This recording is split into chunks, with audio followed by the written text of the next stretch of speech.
तर आज बनवणार आहे व्हेज पुलाव।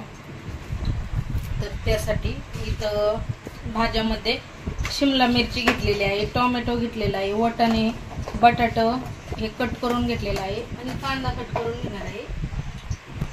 आपल्याला लागेल तेवढं तांदूळ घ्यायचं, तर मी 1 वाटी तांदूळ घेतलेला आहे।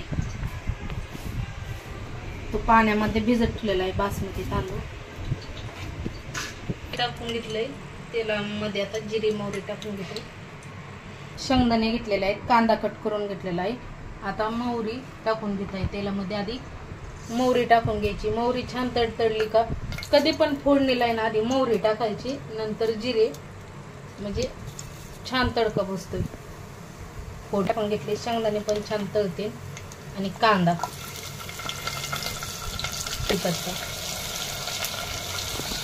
खडे मसाले घेतलेले आहेत, दालचिनी लवंग मिऱ्या तेजपत्ता हे असेल तर टाकून घ्यायचे।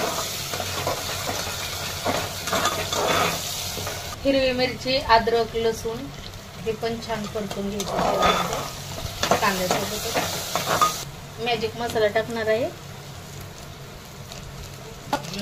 कितीतरी 120 ला नाही, कमी पैशाला भेटतोय हा पुढा। तर आपल्याला भेंडीमध्ये, बटाट्याच्या सुक्या भाजीमध्ये, परत जसं पालकाचा भात केला किंवा मसाले भात केला यामध्ये टाकत असते।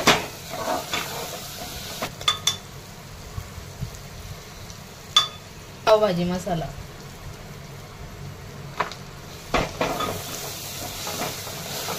आता हे टोमॅटो बटाटा शिमला मिरची वाटाणे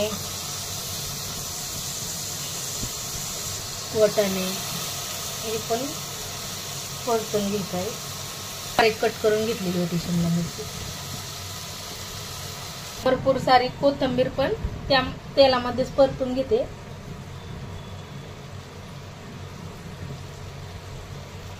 हिंग टाकणार आहे, हिंग आधीच टाकायचं होतं तेलामध्ये, पण आता लक्षात नाही राहिलं तर आता टाकत आहे। चवीनुसार मीठ टाकून घेत आहे। आता हे तांदूळ भिजत ठेवलेले हे तांदूळ टाकून घ्यायचे आहे।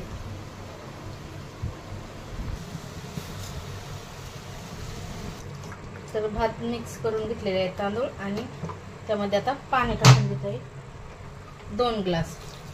तर 1 ग्लास तांदूळ होता किंवा 1 वाटी, तर आता 2 ग्लास पाणी टाकून घेत आहे। कुकरचं झाकण लावून 2 शिट्ट्या होऊन द्यायच्या, 2 शिट्ट्यामध्येच भात होतो हा, कारण आधी तांदूळ भिजलेले आहेत ना पाण्यामध्ये, त्यामुळे पटकन होतो।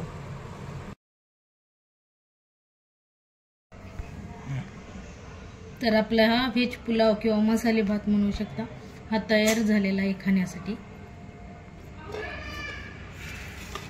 खूप छान होतो, या पद्धतीने बनवून पहा एकदा। तर यावर थोडीशी बारीक शेव टाकून घेणार आहे, लोणचं,